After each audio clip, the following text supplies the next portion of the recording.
Oke, balik lagi dalam Verfit Duos di segmen Statecraft ya. Iya. Dan gue Abang Lukas. Gue Carlos akan membahas terkait politik. Kita mulai dari politik luar negeri. Ya, dulu kali jadi ya. Mahomis kita hari ini bakal ngebahas mengenai kan sekarang udah bukan Joe Biden kan? Iya, Kamala Harris ya. Dan masih terkait dengan pilpres dengan Cawapres Kamala Harris, gue lupa namanya. siapa namanya? Kalau nggak salah gubernurnya Minnesota ya, Minnesota. Iya kayaknya. Cawapresnya itu kan setahu gue latar belakangnya dari situ. Dan menurut gue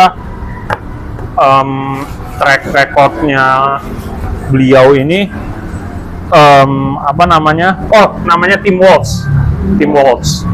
Jadi Tim Walz ini dia gubernur Minnesota, dan Minnesota itu salah satu kalau dalam politik AS itu safe state.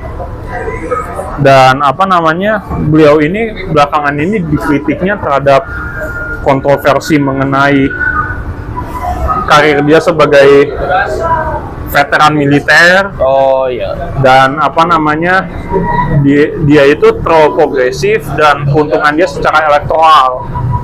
Karena kan Donald Trump memilih J.D. Vance itu, senator J.D. Vance itu sebagai cawapres itu. Cawapres itu kan gunanya satu, karena di negara bagian AS tuh di daerah Rust Belt. J.D. Vance itu kan asalnya dari Rust Belt kan. Dia diharapkannya bisa memenangkan daerah-daerah kontestasi itu. Maka dari itu Donald Trump pilih J.D. Vance. Cuman gue pribadi ngelihatnya Tim Walz ini track recordnya juga lemah. Ya 11-12 lah kayak Maruf Amin gitu. Cuma ada lemah gitu kan. Cuman kalau nggak salah yang gue tahu ya, Kamala Harris ini justru dukungannya entah kenapa bisa lebih banyak.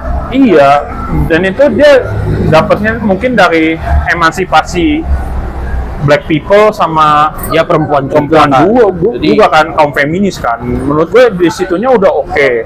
Tapi menurut gue mempertanyakan pemilihan cawapresnya. Kayak misalnya contoh Jokowi waktu itu 2019 memilih Maruf Amin, oke lah ada alasan agama, backingan agama kan.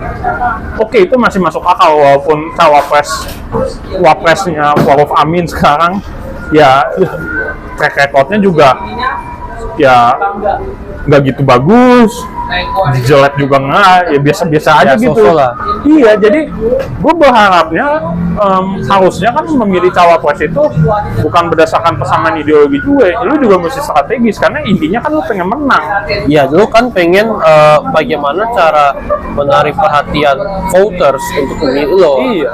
Nah, masalahnya adalah gue nggak tahu apakah di US sendiri itu orang puas dengan paham-paham konotasi progresif, karena gue juga ngelihat banyak yang udah mulai menunjukkan rasa ketidaksukaan terhadap paham-paham progresif, dan ini juga tren yang gue lihat mulai di US juga. Iya. Yang makin lama makin muak dengan segala bentuk aksi-aksi progresif sosial.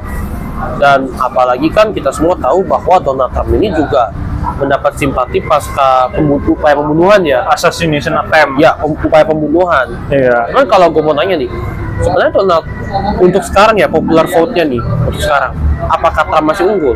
Menurut gue popular vote nggak gitu menjadi permasalahan ya dalam politik AS. Yang paling bermasalah itu electoral vote. Kalau popular vote menurut gua Trump bisa aja kalah dikit, tapi bisa tetap menang di electoral vote. Mengulangi kasus Karena 2016 ya, tahun Hillary karena ya. bedanya Indonesia sama AS itu memilih itu berdasarkan negara bagian, bukan berdasarkan secara nasional.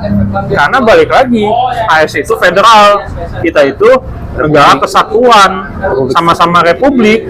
Cuman yang satu negara kesatuan, yang satu negara federal kan. Ya, maka dari itu kan ada sistem namanya electoral college gitu. Itulah makanya AS itu, Maka dari itu memilih cawapres itu penting supaya bisa memenangkan swing state. oh iya. Dan Iya. gua rasa untuk memenangkan swing state ini ya kembali lagi apa isu yang diinginkan. Dan contoh misalnya mungkin Trump populer karena dia menggaung-gaungkan Populis. ya populis sayap kanan tentunya ya, khususnya orang-orang yang udah mulai benci sama propaganda kiri seperti LGBTQ dan dia establishment juga ya. dan dia juga selalu berjanji dia akan mengakhiri perang Ukraina karena memang tren dukungan terhadap Ukraina juga mulai menurun, apalagi dengan berita terbaru yang gue baca di Times New York ya, bukan media Rusia ya, bahwa Ukraina itu ternyata ada rencana mau menghancurkan pipa Nord Stream. Ini gue nggak tahu apakah benar atau tidak, tapi kalau memang itu terbukti benar, maka ini bisa menjadi skandal hubungan antara Kiev dengan Washington. Dan gue nggak tahu apakah mungkin jika Trump menang, AS akan terus support Ukraina, atau mungkin Trump akan memaksa Ukraina untuk damai sama Rusia. Kita juga nggak tahu. Tapi satu hal yang jelas adalah memang sejauh ini gue lihat Donald Trump ini masih menjadi pilihan yang populer. Tapi ya kita tinggal lihat ke depannya. Oke, kita bakal lanjut ke topik baru ya. Indonesia kali ini. Koalisi Kim ya. Kim, singkatan dari apa itu Kim? Koalisi Indonesia Maju. Oke. Jadi kan kabar-kabar yang lagi ngetop ya. ini lagi Mantan Gubernur Jawa Barat kan? Ya, Ridwan Kamil. Pak Ridwan Kamil itu mau diusung sama Kim dalam rangka Pilkada Jakarta ya. Ya, cuman kan konteksnya kan Kim ini kan semenjak Prabowo menang, banyak partai kayak PKS, Nasdem, PPP, mau join, PKB join. Yang gua kaget PKS. Iya. Karena kan PKS katanya paling apa namanya, opposition mode dan agamis dan oposisi. Iya, paling secara ideologis paling ini paling serius dan paling rigid lah, konservatif.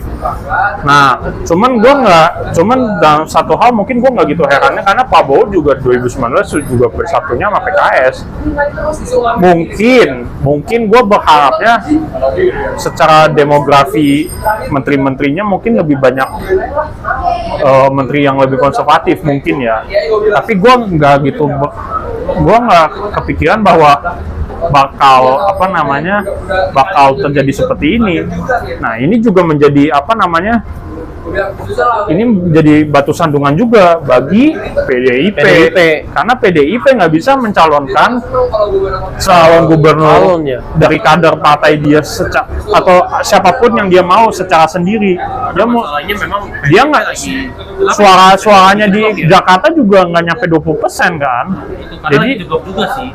Iya, karena kan PSI juga ngambil suaranya PDI juga kan di Jakarta gitu kan. Dan siapa rumornya PDIP akan ngusung Anies ya, dan mau digabung sama Ahok. Ya menurut gua kalau ini masuk, Anies sama Ahok bisa menang gede. Cuman pertanyaannya sekarang yang mau dukung siapa? Sekarang gue nanya, koalisinya PDIP siapa aja sekarang, pertanyaannya? Ya nggak ada kan, dia pengen jadi oposisi. Berarti dia doang, berarti PDIP doang jadi oposisi. Tahu gue iya, kalau nggak sama PKS.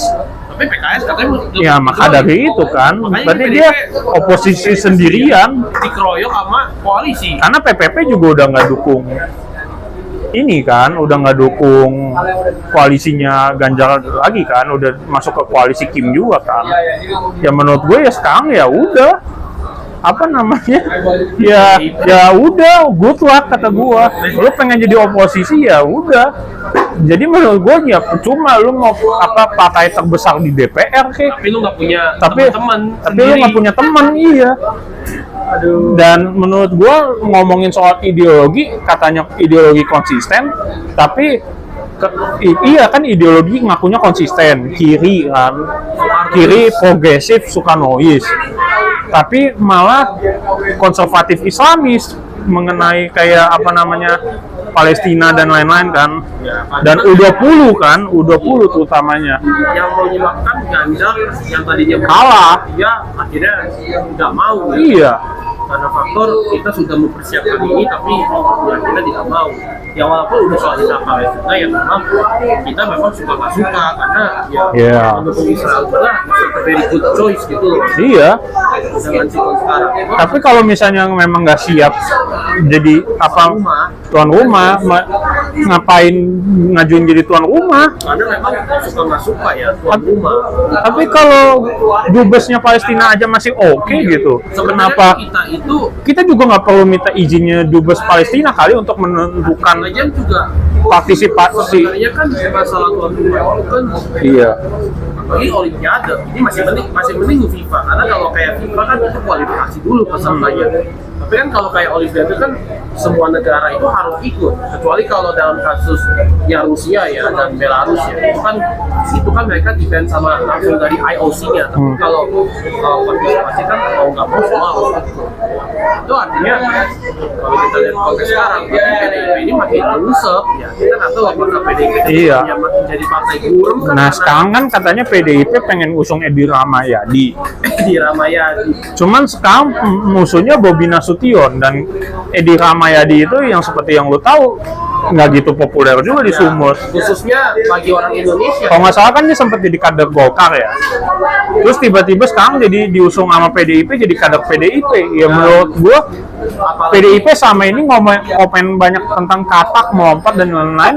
Lah, Apalagi kalau usungan lu juga katak kan? Iya. Iya. Kalau nggak salah, Edi Ramayadi juga nggak populer dalam kalangan pecinta sepak bola Indonesia. Nah, itu Kita dia. tahu bagaimana kinerja PSSI. Ya kita lihat deh itu sama Edi.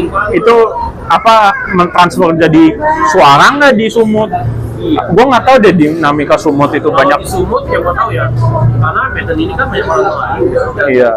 agama juga bermain gitu. Iya, pasti Nah, iya. Ya di Sumut itu ya gua tahu di Medan. Berarti lama-lama PDIP yang jadi konservatif dong. Berarti nggak konsisten secara ideologis dong. Tapi karena sejak pilpres kemarin ya, gue lihat pas gue ya itu slogan-slogan Pak Gibran itu lebih banyak dibandingkan PDIP. PDIP ada tapi nggak terlalu banyak. Menurut gue dari awalnya emang udah salah strategi. Lu kalah di Jawa Tengah, pasangan lu kalah di Jawa Tengah itu menurut gue sangat memalukan. Lu kalau kalah di Jawa Tengah, Jawa Tengah itu kandang lu pula, kalah di Bali pula.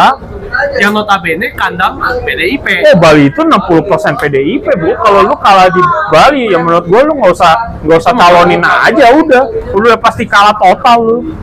Ya kan? Sangat. Jadi ya udahlah gitu. Oke, terakhir itu kita bakal ngebahas Anies dan dinamika kepala daerah lainnya. Ya kalau Anies sih menurut gue ya bakal gitu-gitu aja sih, nggak ada calon, nggak ada partai yang bakal dukung, ya mau nggak mau jadi Gue mikirnya nggak tahu ya. gelandang politik Dia berarti. bergantung politik kan. I mean, this guy mulai dari pilpres kemarin dia kalah sama Prabowo. Iya, Ya kan? Dan dia diusung sama Nasdem. Iya. Nasdem pun sekarang meninggalkan Anies. mau gabung koalisi Prabowo. Iya. Nah, nggak tahu apakah PDIP memang mau ngambil this guy. Ya mungkin bisa aja Anies jadi kader kan? PDIP. Bisa jadi. Cuman kalau Anies jadi kader PDIP, ya emangnya kaum anak abah gitu jadi PDIP dong gitu. good point. Dan pertanyaannya, apakah orang-orang yang Faksi Anies sama Ahok berantem dong. iya ya, terus nggak cuma itu doang. Kalau nggak salah kan banyak yang nggak suka Anies ya. Iya. Nah, Gue pribadi, PDIP makin nyungsep dong. gue pribadi kalau misalnya Ahok calon jadi gubernur, gue Iya. bakal milih dia. Tapi kalau pasangannya Ahok itu Anies, gue nggak mau milih mereka. Karena menurut gue ini menjadi inkonsistensi ideologis. Dan Kedua-duanya sangat berbeda. karakter Yang Ahok satu sama pengen beda. reklamasi, yang satu suka penggusuran, yang satu enggak, maunya ini gampang, ono gampang kan, nggak mau reklamasi, Nggak mau reklamasi, jujur reklamasi. mau nutupin kali pakai kali penuh eceng gondok pakai jaring doang kan, ini menurut gua dagelan gitu kan. Jadi kayak apa namanya, ya aduh, apa namanya, perang ideologis dagelan versus apa namanya, pembangunan gitu kan, pembangunannya versi Ahok gitu. Enggak deng, apa dagelan versus agama Al-Maidah gitu kan ya. Iya. Ya nggak gitu. Ya, dan gue nggak tahu ya apakah PDIP-nya memilih Anies it's a very good choice. Nah itu dia, karena PDIP aja citranya merosot di mata masyarakat mayoritas. Oke, kalau kepala daerah lainnya nih contoh Gua di nggak terlalu Sumut atau ikutin ya kalau kepada daerah. Kalau di Banten Marcel doang Gerindra. ya menurut gue sih kayaknya Kim bakal menang banyak Gue ya. rasa sih iya, maybe. Oke, berarti kesimpulannya di apa pembahasan video ini yang paling rugi PDIP. Aduh, Ya. kasihan. Eh. Udah kalah pilpres, sekarang makin Nyungsep, ya, aduh. prihatin. Turut prihatin. Oke deh, sekian dulu deh Mahomis. Gue Abang Lukas. Dan gue Carlos. Viva la vida.